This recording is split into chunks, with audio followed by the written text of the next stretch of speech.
Lorsqu'on dit miracle grec, nombreux d'entre nous l'ont découvert l'expression la première année du lycée série littéraire. Le concept résume en quelque sorte les grandes avancées intellectuelles, sociétales et culturelles survenues, comme nous l'indiquent certains documents historiques dans la Grèce antique autour du 5e siècle avant Jésus-Christ, le siècle dit de Périclès. Et puis dans nos livres d'histoire, il y a aussi eu ce concept, le siècle de lumière. Ce mouvement est né en France, en Angleterre, en Allemagne, dans un contexte technique, économique et social particulier.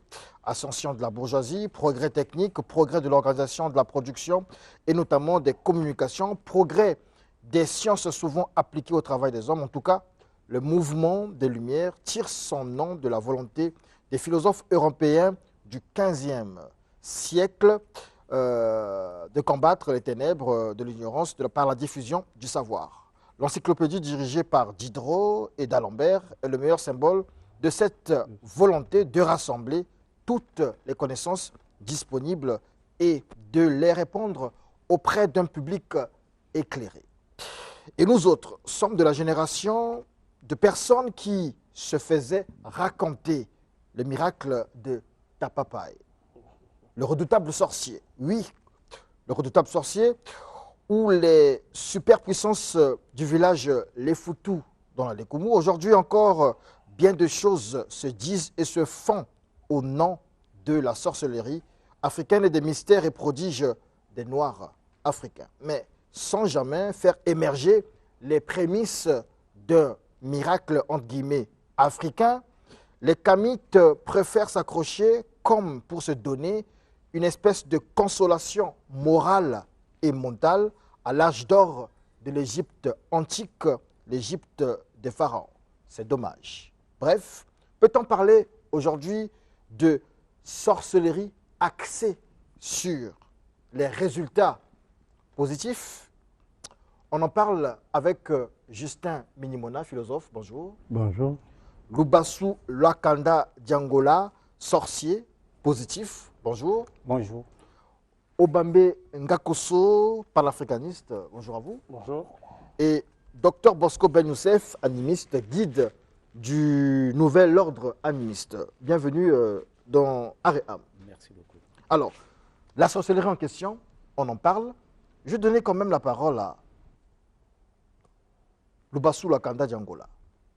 La sorcellerie, je le disais, dans la préparation de l'émission, c'est comme un couteau. Le couteau, il peut aider à tuer, il permet de tuer, il peut blesser, mais le couteau nous aide aussi à couper les aliments, il nous sert positivement. Lorsqu'on dit sorcellerie, on a toujours regardé ce côté sombre, on a toujours regardé ce côté maléfique, diabolique. Finalement, on peut, de la sorcellerie, rien de bon ne peut sortir, surtout lorsqu'on est congolais. Effectivement, merci M. Diaz. Moi, dernièrement, j'ai écrit un livre intitulé « Le bien et le mal de la sorcellerie ». Ce livre s'explique de deux côtés, puisque chaque science, quelle que soit, n'a que deux facettes, le négatif et le positif. Mais, à bien dire, la sorcellerie n'est pas une science qui va peut-être retarder l'humanité ou bien l'Afrique. Mais cette sorcellerie, on peut le développer par nos pensées.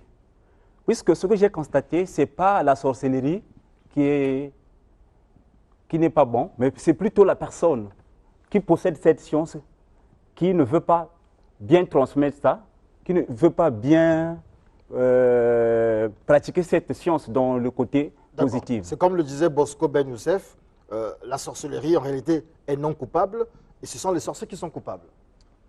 Merci beaucoup. Vous savez, les intellectuels africains pêchent quelque part, hein, pour aller droit au but. Nous avons le sentiment que c'est les autres qui sont coupables. Si nous n'évoluons pas, c'est toujours les autres. C'est la sorcellerie qui nous empêche de ne pas faire ceci, de ne pas faire cela. Mais est-ce que nous avons creusé la question sérieusement pour démêler les facteurs exacts qui font à ce que la sorcellerie ne font pas bon ménage avec l'homme actuel. Je parlerai de l'Africain actuel, s'il vous plaît. J'ai souligné 3 facteurs. La sorcellerie ne fait pas bon ménage avec l'Afrique actuelle, je n'ai pas compris. Avec l'Africain actuel, je ne parlerai pas de Qu'est-ce que vous voulez dire l'Égyptien. par là? C'est-à-dire, je ne dirai pas, oui, hier, les Égyptiens ont bâti les pyramides, oui, et aujourd'hui, si nous n'arrivons pas... Mais j'ai soutiré 3 facteurs pour démontrer que pourquoi la sorcellerie ne veut pas s'allier avec nous pour faire le bien. Autrement dit, ne veut pas s'associer à nous dans le développement. Le premier facteur, c'est l'évolution. Est-ce que nous nous sommes rendus compte que les Noirs ont subi des mutations génétiques qui les empêchent aujourd'hui, je le dis haut et fort, hein, c'est un débat ouvert, ça fait partie de mes hypothèses, que les Noirs, nous, si la sorcellerie ne fait pas bon ménage avec nous actuellement, est-ce que nous n'avons pas développé certains gènes? Là, je parle du point de vue de l'évolution. Deuxième aspect. Voilà, de l'évolution. Il y a des gènes en nous qui nous empêchent de ne plus pratiquer la science qu'avaient nos ancêtres jadis. Je peux prendre par exemple le cas du FOXP2. FOXP2, ce sont les protéines qui sont dans le cerveau de l'homme qui doivent le permettre à utiliser le langage, à utiliser un très bon langage. Or, notre langage actuel, je voulais dire, est incapable de traduire la sorcellerie par les algorithmes mathématiques qui peuvent nous permettre d'évoluer. Par exemple, construire un grand bateau. Vous voyez, nos langages actuels sont très pauvres. Mais jusque-là, je comprends. Le langage actuel pauvre. Par exemple, je prends par exemple le lingala. Nous n'avons pas en Afrique ici une langue qui peut nous permettre à la sorcellerie de traduire les algorithmes mathématiques. Par exemple, pour la fabrication des grands bateaux. Autrement dit, par exemple, l'industrie navale supérieure, du point de vue, par exemple, de la construction des grands bateaux, nous ne sommes pas à mesure. Nous pouvons construire les pirogues. Pauvreté de la langue ou pauvreté culturelle, c'est le deuxième aspect. Troisième aspect. Mythologique. Troisième aspect. Deuxième aspect mythologique. Deuxième aspect mythologique. Nous n'avons pas les mythes susceptibles disposés à ce que la sorcellerie puisse y greffer pour nous pousser à l'évolution. Or, les Grecs ont bâti toute leur vie, toutes leurs expériences sur les mythes. Sous-entendu que la sorcellerie, elle existe bel et bien. Elle existe, mais nous ne sommes pas disposés à l'utiliser pour s'en servir pour le développement et pour l'élévation. Nous ne sommes pas capables parce que nous avons les barrettes avec le langage, l'utilisation des mythes, ainsi que l'évolution qui nous bloque. Merci beaucoup pour ces 3 aspects, aspect mythologique, aspect évolutif et accès linguistique. Aspect linguistique, donc pauvreté de la langue, ça c'est selon le docteur Bosco Ben Youssef. Mais j'ai envie de dire à Obambe Ngakoso, finalement, c'est quoi la sorcellerie d'abord? Bon. Justement, en fait, le bas il blesse à ce niveau. Tous nous, lorsque nous parlons français, nous utilisons le mot sorcellerie. Et si je demandais à chacun de nous ici de traduire le mot sorcellerie dans sa langue maternelle, je vous promets qu'on aurait des débats qui ne finiraient pas. Beaucoup, par facilité, vont dire en lingala kindoki, ce qui n'a absolument rien à voir. Il ne faut pas prendre des concepts créés par d'autres et essayer à chaque fois de les appliquer à nos réalités. Ça ne marche pas. Le mot sorcellerie, le mot fétiche, etc., ce sont des mots qui viennent d'ailleurs. Ce que l'occidental appelle sorcier, c'est ce qu'il ne comprend pas. Quand un Français appelle Claude Leroy le sorcier blanc, ce n'est pas quelque chose de négatif. C'est parce qu'il estime que Claude Leroy, en tant que coach blanc de peau arrivé en Afrique, il fait de très belles et grandes choses. Du coup, c'est un sorcier. Mais nous ne voyons pas ça. Nous continuons à penser que tout ce qui est sorcier est négatif. Lorsque le portugais dit fétiche, fétiche vient du mot féticho. Il arrive chez nous, il nous voit avec les bikeko, ainsi de suite. Il ne sait pas ce que c'est, il ne comprend rien. Il dit ce sont des fétiches.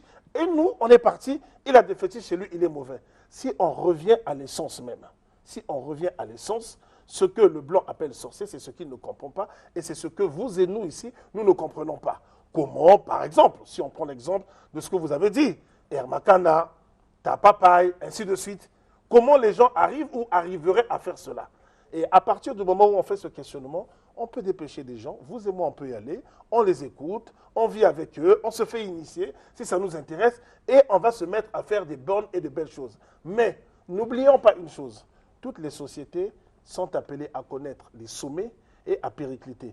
Les États-Unis règnent sur le monde, les États-Unis, c'est une jeune nation, ils n'ont pas toujours régné sur le monde. Rome a régné sur le monde, Rome a disparu. L'Empire ottoman a été l'un des plus grands empires, je ne parle même pas de l'Afrique. Donc, les Africains aujourd'hui, s'ils veulent renaître, Ils doivent savoir que hier, ils furent grands, ils sont tombés, ils peuvent se relever. Renaître Il faut par la fixer- sorcellerie, justement, est-ce que c'est possible? C'est- Vous nous avez dit tout à l'heure que c'est possible, surtout si on démystifiait la sorcellerie. Il faut commencer par démystifier. Chacun de nous dans la famille doit commencer. C'est-à-dire, Mais démystifier, c'est dire aux gens, quand quelqu'un parle de sorcellerie, on prend son temps, on le fait asseoir. Comme vous le faites peut-être avec vos enfants, avec vos voisins. Assieds-toi, vous lui offrez un verre et vous discutez. Vous lui posez la question, qu'est-ce qu'il entend par sorcellerie? Faites un jeu de questionnement. Nous avons quelqu'un qui a fait philosophie, qui enseigne la philosophie. On connaît ses méthodes. Vous discutez calmement, au bout d'une heure ou deux ou trois, je vous promets que tous ceux qui sortiront de votre maison n'auront plus forcément la même façon de penser. Parce qu'à partir du moment où la pensée est toujours colonisée, on ne peut pas aller plus loin. Pour décoloniser la pensée, il faut dire la vérité aux gens. Il faut expliquer aux gens les choses. Et après, les pouvoirs publics doivent prendre la suite. Grand ministère de la Recherche.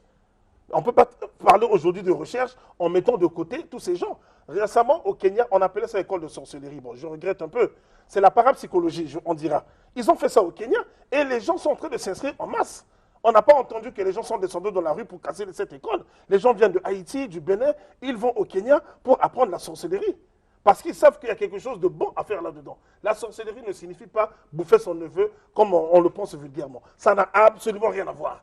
Si vous voulez faire du mal à quelqu'un, quand vous prenez un fusil, vous tuez quelqu'un, ce n'est pas de la sorcellerie. merci beaucoup, le philosophe.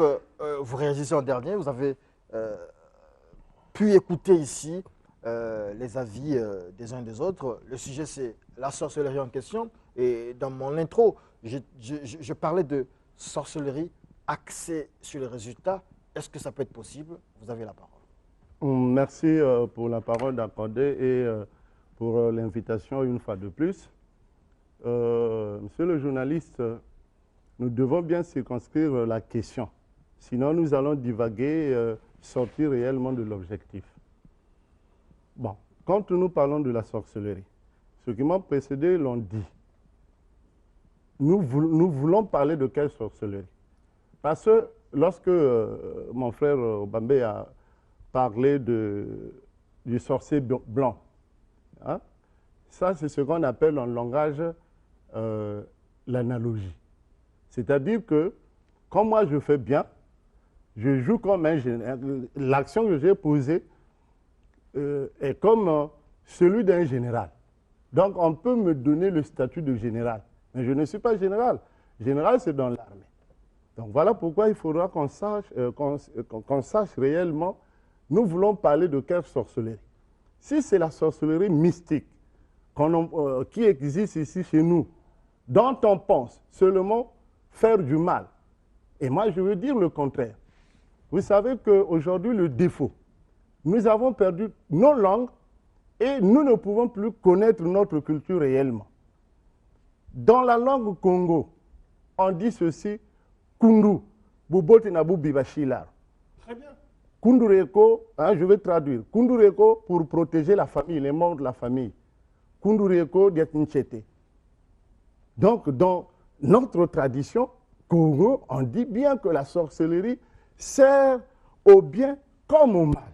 On parlait du couteau tout à l'heure. Voilà, donc il y a une sorcellerie qui est là pour préserver les membres de la famille. Veillez à ce que celui qui a des intentions de faire du mal à vos membres de famille, vous l'empêchez, donc vous protégez les membres. Il y a aussi la sorcellerie qui est là pour faire du mal. Donc, en tant que sorcellerie, nous ne pouvons plus nous poser la question, est-ce qu'il n'y a que le mal, le mal, le mal, le mal? Non. Dans son contexte, dans son sens fondamental, la sorcellerie a déjà deux sens. D'accord. Le bien et le mal. Ça, c'est vrai, ça a été presque dit ici. Voilà. Mais le problème, c'est comment la sorcellerie peut nous aider Bon, maintenant, j'arrive là. à aller vers une espèce Voilà, d'éclosion du génie qu'il y a en nous. J'arrive là. Voilà. J'arrive là. Et je voulais donc dire ceci. Enlevons cette confusion en nous. Parce que quand vous m'avez appelé, j'ai essayé même de sonder au niveau du quartier, de débattre avec les gens. En fait, nous avons pour la plupart l'idée que la sorcellerie est une science que nous pouvons transformer pour nous servir du développement en Afrique. C'est archi faux. La sorcellerie est spirituelle. Alors, lui, La sorcellerie il rejette vos propos de la tête. Oui, attendez. On va le faire réagir quand Oui, même. il va réagir. La sorcellerie est spirituelle. Le développement est matériel. D'accord. C'est C'est noté. très différent. Réaction de Lubassou Lakanda. Aujourd'hui, toute invention spirituelle, toute invention scientifique et spirituelle, quelle que soit. Aujourd'hui, la sorcellerie, je sais bien, quelqu'un qui est sorcier, qui se transcende de la nuit, il va peut-être dans le macrocosme et le microcosme. Vous le faites aussi? Oui, moi. Et moi, par rapport à mon niveau d'étudiant, ce que j'écris, si ce n'est pas de la sorcellerie, je ne pouvais pas arriver. Puisque la sorcellerie, c'est quoi? C'est quelque chose que tu peux te transcender, tu vas et tu apprends des choses, tu viens matérialiser. Le problème avec nous ici, c'est Donc, que, le problème, c'est que vous nous dites toutes ces choses-là, mais matériellement, on ne voit pas. On a parlé on a débattu ici, on s'est dit est-ce que c'est papa ou bien c'est une autre personne, mais le Congo a eu un avion, Air Makana, on en a parlé, moi je ne l'ai jamais vu, mais on nous en a parlé, mais finalement, il n'y a que ça comme exemple. Les autres exemples de la sorcellerie. Le problème de la sorcellerie. Qu'est-ce que vous avez fait? Qu'est-ce que vous pouvez faire? Ce que nous avons fait. Moi, j'ai un ami sorcier qui fabrique des batteries. Il ne met même pas de... Comment ça s'appelle l'acide. Il ne met jamais l'acide. Il met seulement de l'eau et il éclaire toute une maison. Non, faut nous montrer cette lumière. Nous irons là-bas. J'ai bien dit. Nous irons là-bas. J'ai bien dit que toute invention scientifique est spirituelle. Et la sorcellerie, c'est une chose qui est spirituelle. La sorcellerie, puisque se transcender la nuit, c'est de la métaphysique. C'est spirituel. Je pense que, je crois qu'on tourne tout autour des mêmes choses. S'il nous faut parler en termes du développement, il nous faut dissocier la sorcellerie liée aux envoûtements, c'est-à-dire jeter les sorts aux gens, c'est autre chose. Et utiliser la sorcellerie, traduire la sorcellerie par les algorithmes afin de créer les bateaux de guerre, afin de coloniser les autres peuples. Vous voyez, afin de créer les avions, ça aussi c'est juste, ça fait partie de la sorcellerie. La sorcellerie est une lumière, est une science. Scientia, briller. Un sorcier, c'est celui qui brille. Moi, je pense qu'il faut revenir aux fondamentaux. Nos ancêtres, les Homo sapiens, face à certains facteurs climatiques, mais se sont abrités dans les grottes. Pourquoi nous, aujourd'hui, nous pensons qu'il n'y a que mieux ailleurs?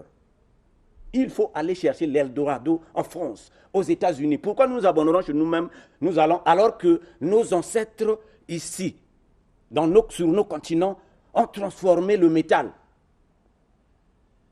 En ce moment, le docteur Ben pose une hypothèse qui est à la fois évolutionniste. Je me suis dit ceci, comme a dit M. Obabi Gakoso, le monde évolue, les Américains sont aujourd'hui ce qu'ils sont, demain peut-être ils vont parachuter. Mais moi je pense que nous avons un problème mental actuellement qui ne fait pas bon ménage avec notre sorcellerie. Voilà pourquoi nous l'orientons plus souvent dans les mauvais sens. N'oubliez pas aussi que nous les Africains, nous sommes anthropophages, hein. Nous avons mangé les gens. Ça aussi, on ne doit pas négliger ça. Ça fait partie des facteurs qui bloquent. Nous avons aussi assisté à des tribus cannibalistes. Ça aussi, ça fait partie du côté de la sorcellerie que nous combattons. Ce n'est pas la particularité de l'Afrique seulement. Alors, mais oui, partout dans le monde. Alors, pourquoi est-ce que nous n'arrivons pas à fabriquer les grands bateaux, à créer, à mettre en place les industries lourdes? Alors peut-être que Obama Ngakoso a la réponse. Pourquoi on n'arrive pas? Pourquoi on n'arrive pas? Les facteurs sont là, qui bloquent. Alors, pour moi, la chose est très simple. Hein. Ça va vous étonner, ça va vous surprendre. Vous prenez un pays, vous, seul, il y a des choses que vous pouvez faire. Il y a des choses que pour faire, vous avez besoin de votre famille. N'allons pas loin. Certains d'entre nous ici ont des filles. Vous avez votre fille qui vient au monde, vous êtes le seul à vous en occuper avec votre femme, vous payez sa scolarité, vous faites tout ce que vous voulez, mais le jour où elle se marie, vous avez l'obligation morale d'informer votre famille, de l'associer, ainsi de suite, à ce mariage. On n'y peut rien, c'est la société africaine qui le veut. On peut changer les choses. Donc, il y a des choses qu'on peut faire seul, des choses qu'on ne peut pas faire seul. Et il y a des choses qu'à un moment donné, aussi puissant qu'on puisse être à l'Efoutou, aussi puissant qu'on puisse être dans la Likwala, si on n'a pas un garde-fou comme l'État derrière, on ne peut pas aller loin. On restera dans des petites bricoles, ça et là. J'aime citer le grand savant physicien indien, Homi Bhabha. En 1947, lorsque l'Inde accède à l'indépendance, Nehru, qui est le Premier ministre, dit quelles sont les priorités. Spécialiste de l'école, on dit faites des écoles, la santé, etc. etc. Homi Bhabha, qui rentrait d'Angleterre, a dit il nous faut l'arme atomique. Les gens ont dit mais tu es fou. On n'a pas à manger, on n'a pas d'école. Il dit il nous faut l'arme atomique, je vais vous expliquer pourquoi. Si on a l'arme atomique, on pourra protéger notre territoire. Les Anglais ne pourront plus nous réduire en colonie comme avant. Donc, à un moment donné, il faut que l'État intervienne. Tous les débats que nous pouvons faire ici, en Afrique, si l'État n'intervient pas pour s'intéresser à la chose et attirer vers lui les experts de ce que certains appellent la sorcellerie, etc., on n'ira pas plus loin que ça. À une époque, vous avez...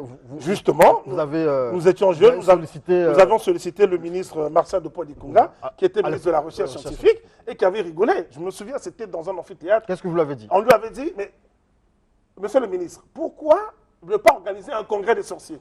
Il a dit, mais la sorcellerie, déjà, c'est quelque chose qui est mal perçu. Comment voulez-vous qu'on réunisse des sorciers? On les met à la télévision, leurs familles vont les voir, et après, qu'est-ce que ça va donner? Le grand problème est là. Tous autant que nous sommes, vous êtes intelligents, il est intelligent. Vous pouvez écrire un livre, alors que vous avez parfois la capacité d'écrire 10 livres. Mais il vous faut des moyens.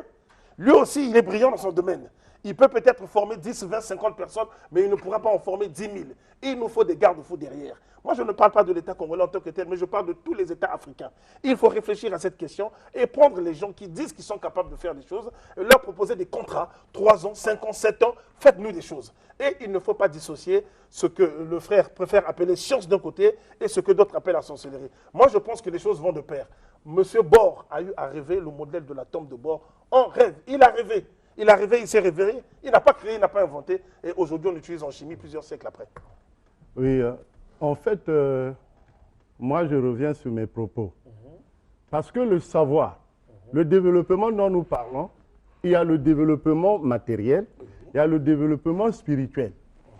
Et nous, quand nous regardons, notre question, notre thème porte beaucoup plus sur le développement matériel, culturel. Donc, on ne voit pas d'abord le côté mental. Alors, déjà, nous devons distinguer le savoir. Parce qu'il y a la métataphysica chez les Grecs, c'est-à-dire ce qui est métaphysique. Et il y a le physis, c'est-à-dire ce qui est matériel. Le développement matériel, si vous le cherchez avec la métataphysica, ça n'arrivera jamais. C'est là où Aristote avait dit ceci. La philosophie, tu as découvert que le monde est double. Est double. Il y a l'aspect métaphysique et l'aspect matériel. Alors, la philosophie doit se réserver à comprendre seulement ce qui se passe dans le monde métaphysique. Donc, au-delà de la matière.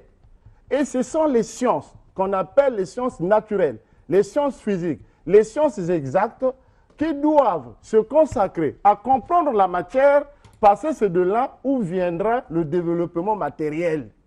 Et le développement des Occidentaux s'explique par le fait que les Occidentaux ont compris ce qu'on appelle les principes élémentaires de l'existence de chaque chose.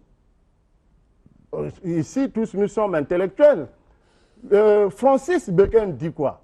On ne commande à la nature qu'en lui obéissant. René Descartes dit quoi? Au lieu de cette philosophie spéculative qui est enseignée dans les établissements, je préfère celle qui est pratique. Parce qu'il avait dit, si on découvre comment le feu avait été créé, l'eau avait été créée, l'air avait été créé, nous serons nous-mêmes capables d'en produire et à base de cela, nous arriverons au développement. D'accord. Tout à l'heure, quelqu'un parlait de... Le psychisme, le psychisme, c'est-à-dire que la vie, ce qui est métaphysique, n'a rien à voir avec le développement matériel. Sinon, je vais vous provoquer peut-être, combien de prières ont fait développer le monde? D'accord. On va faire baisser la pression quand même. Quelqu'un dit tout à l'heure, sorcier blanc. L'expression a été reprise ici. On a fait allusion à Claude Leroy. Et donc, c'est le football. Voilà. Et donc, le cas pratique qu'on va prendre, c'est le football aujourd'hui. Alors, sorcellerie, football. On sait qu'aujourd'hui, les Diables Rouges, la déblaque des Diables Rouges, Vous revenez encore sur les Diables Rouges. les Diables Rouges qui n'arrivent pas à décoller, etc.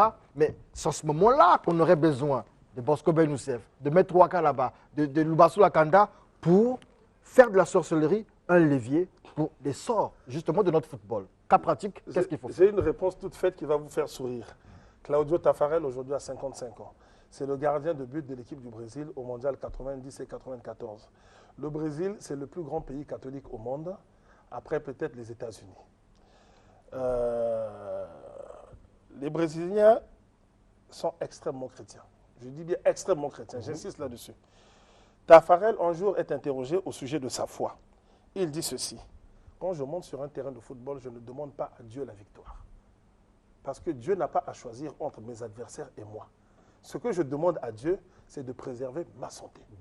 À la fin du match, pas de blessure, je rentre chez moi.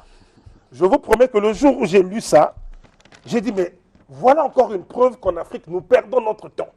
On demande à Dieu le boulot, on demande à Dieu une femme, etc. etc. Chevry Jazz, si vous comptez sur la sorcellerie, positive ou négative, pour gagner des matchs, je vous promets que les Nganga auront de l'argent, demain ils auront de l'argent, et ils auront encore beaucoup plus d'argent. Je ne balais pas, mais je vais vous faire rire, sincèrement. En 1986, le Sénégal doit affronter la Côte d'Ivoire lors de la Coupe d'Afrique. Les Sénégalais ont besoin d'un match nul pour se qualifier. À l'époque, la Coupe d'Afrique, c'était 2 poules.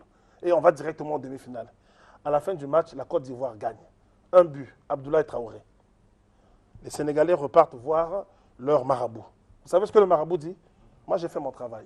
Vous m'avez demandé de bloquer les pieds de tous les adversaires, j'ai bloqué. Moi, je ne savais pas qu'on marquait aussi de la tête. Et Abdoulaye Traoré avait marqué un but de la tête. Donc, à un moment donné, voilà pourquoi j'ai dit il faut toujours faire le tri. D'accord. Il y a plein de charlatans. Réaction de Bosco Ben Youssef, il souffrait parce qu'il ne supporte pas d'écouter Obama. Oh Ça fait peur, ça amuse un tout petit peu. Non, écoutez, vous ne pouvez pas dissocier le football et le mystère. D'ailleurs, pour parler en tant que mystique, comment voulez-vous qu'une sphère, que vous appelez couramment ici la balle, ne puisse pas obéir aux lois de la gravité? C'est impossible.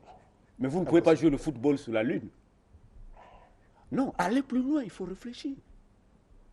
Est-ce que s'il n'y a pas les lois de la gravité, on peut jouer au football? C'est impossible. Première question. Deuxième question, est-ce que les hommes peuvent modifier les lois de la gravité? Mais si on ne modifie pas les lois de la gravité, on ne peut pas s'envoler. Si vous dites à ma grand-mère qu'effectivement, un homme peut quitter la terre et s'envoler, elle ne va pas vous croire, hein, supposons si elle était née dans l'Égypte antique. Non, la science évolue. La science évolue. C'est normal que les hommes aient les capacités. Pour aller plus loin dans les exemples pratiques. Mais les Américains, j'arrive. Cas pratique football congolais. Football, voilà, on parle de sorcellerie aujourd'hui. Okay. Nous avons eu le match avec la RDC. Je dis à la télévision, la RDC ne va plus nous gagner. Vous vous rappelez? Nous avons fait le match nul. Ce match nul-là, pour ne pas dire les forces qui nous ont aidés dans ce match, se provenaient de Ibaleko. Est-ce que vous savez qu'il y a eu les érosions, les pluies par-ci, par-là? Nous avons failli être même tués. Est-ce que l'État congolais a dit, bon, docteur Ben, vous voulez mettre qui passez ici, venez tout autour de nous, vous allez méditer? Non. Est-ce que nous sommes associés réellement? Non, pas du tout. Maintenant, pour revenir du point de vue des médiums, les Américains ont réuni M. Edgar Cayce, l'un des plus grands médiums américains pendant la guerre de l'Iran, la guerre froide avec l'Iran. Mais il y a eu des médiums qui se concentraient depuis le Pentagone, mais le projet Les Soldats du Futur. Tout ce que nous voyons aujourd'hui, c'est les médiums qui ont mis ça en place. La guerre, le Pentagone américain est soutenu par les mystiques. Il y a eu les médiums qui ont vu les Irakiens avec les médiums depuis le Pentagone. Ça fait de vous, vous en appelez au regard de l'État, des pouvoirs publics. J'ai proposé aux Congolais de bâtir la maison football Diable Rouge. C'est un aspect de notre débat ici. Ça nous permettrait le Lubassou Lakanda, cas pratique. Ne peut pas être associé de la spiritualité. Football, on parle de sorcellerie, on parle de développement. Comment vous pouvez aider à faire décoller nos sports, notre sport? Pour moi, pas seulement le football. Bon, pour faire développer la sorcellerie, c'est un problème de la tête. Ce que j'ai constaté chez les Africains pensent mais ne réfléchissent pas. Aujourd'hui, chacun de nous, comme on dit, l'intelligence n'est pas douée à une seule personne. Chacun de nous est très intelligent. Mais il faut prendre la personne, lui donner un endroit précis pour pouvoir travailler. Et vous verrez, la personne va faire décoller quelque chose. Moi, par rapport à moi, si tu me donnes l'aspect politique, écrire des constitutions, je le ferai. Si on me donne l'aspect de créer, par exemple, ce qu'on appelle un système politique, je le ferai. Puisque je pense trop dans ce domaine. Ça, c'est bien. Donc, on a dit au départ ici que nous prendrons peut-être 2 ou 3 émissions pour ce sujet. Mais moi, je parle ici du football. En tant que. C'est vous le Ndoki du plateau. Qu'est-ce qu'on peut faire? Sorcellerie axée sur les résultats. Bon, une fois, j'avais dit. Football. Bon, une fois, j'avais dit que le Congo, c'est l'un des pays où il y a tellement trop de sorciers. Il faut purifier le Congo. Le Congo a besoin d'une purification intense. Et la sorcellerie va disparaître? Oui, ça va adoucir quelques degrés de la sorcellerie. Puis c'est quoi? Le sorcier, c'est qui? C'est quelqu'un qui fait du mal, qui cherche à trépasser l'autre. Il n'y a que ce côté-là de la sorcellerie? Oui, mais son côté positif, c'est ça. Vous êtes sorcier positif. Oui, c'est ce côté-là. Le football congolais, aujourd'hui, fait couler autant d'encre que de salive. Votre apport en tant que sorcier, puisque vous voulez le soutien du gouvernement, de l'État. Je vous pose la question ici, avec le football, qu'est-ce que vous pouvez proposer? Qu'est-ce que vous pouvez faire? Au moins, en faisant des propositions concrètes, les pouvoirs publics, les autorités compétentes peuvent se dire, ben tiens, ce n'est pas bête ce qu'ils disent. Oui, bon, moi sur ça, on peut se rencontrer avec Maître Waka, Maître Ben Bosco et moi-même, on fera quelque chose. Ça vous fait rire, Justin Minimola, c'est la fin de l'émission, ça vous fait rire? Ça. Oui, ça me fait rire. Pourquoi? Ça me fait rire parce que, écoutez, en fait, ça, c'est en tant que philosophe, métaphysicien, vous savez, la pratique, la pratique, vraiment n'a rien à voir avec on va fomenter, on veut. Parce qu'il y a le. S'il faut parler peut-être en termes de la destinée, il y a aussi une question de destinée que les gens ne regardent pas. Nous avons un problème fondamental. Si vraiment nous voulons parler des aspects, qu'est-ce qui doit permettre le développement de l'Afrique? Posons la question normalement et on vous dira qu'est-ce qui était arrivé à Athènes. Athènes s'était développée parce que les consciences humaines avaient été libérées. C'est au moment de la démocratie. Voilà. Quand vous parlez du développement, le deuxième développement de l'Europe commence à quel moment? Au XVIIe siècle. 17e, 18e siècle, on arrive à ce qu'on appelle le siècle de lumière. C'est la conscience de l'homme qui avait été libérée. Lorsque l'homme est sous les jougs de c'est-à-dire tout ce qu'on est en train de dire là, de la spiritualité à outrance, et sous le joug de la politique, où il n'a pas les mains libres pour s'exprimer, pour en fait dégager ce qu'il a dans sa conscience. Comment pouvez-vous vous attendre au développement? Vous parlez des États-Unis. Les États-Unis ont été formés comment? Quand les révolutions arrivent en Europe, les riches, ceux qui avaient l'argent, avaient refusé de partager leur argent avec les pauvres, parce que la démocratie, c'est ça son objectif. Faire de sorte que ce que tu as, tu le partages avec moi. Les Occidentaux riches avaient refusé, voilà pourquoi ils s'étaient exilés aux États-Unis. Ce sont des riches qui étaient déjà partis là-bas. Merci beaucoup, Justin Minimona. 2 secondes parce que ça sera la fin. 2 secondes. Il faut dire ceci. Qui a fondé les États-Unis? Ce sont des Blancs européens qui ont massacré ceux qui étaient localement. Ils ont importé des nègres et ils ont refusé à un moment donné de continuer à être dominés par la couronne britannique. Voilà. Ils ont fait leur révolution. Le débat va continuer dimanche prochain. Si vous êtes disponible, nous reviendrons. Maître Waka aussi qui voulait réagir. Je pense qu'on fera un plateau avec plaisir. Avec lui aussi. Et donc, on vous dit merci. Docteur Bosco Ben Youssef, je rappelle que vous êtes guide du nouvel ordre animiste, Obamega Kosso, panafricaniste, Lubassou Lakanda, sorcier positif, mais qui parle beaucoup plus des maléfices de la sorcellerie. Justin Minimona, le philosophe, on vous dit merci. C'était Aréam. On n'oublie pas aussi de saluer tous ceux-là qui nous soutiennent, et donc notamment ceux qui sont sur notre page Studio 210 à l'instant. Il s'agit de Jordan Mongo, Brice Onyangue qui est en Combo ici à Brazzaville, Cœur Saint-Bungu, Paul Eustache, Francine Derussia, Dead Media, Géordin Dia, Pati Sungu depuis l'Angola, Falguin Bio depuis Pointe-Noire, Poupi Loupio depuis Montreuil en France. Je vois aussi des appels ici.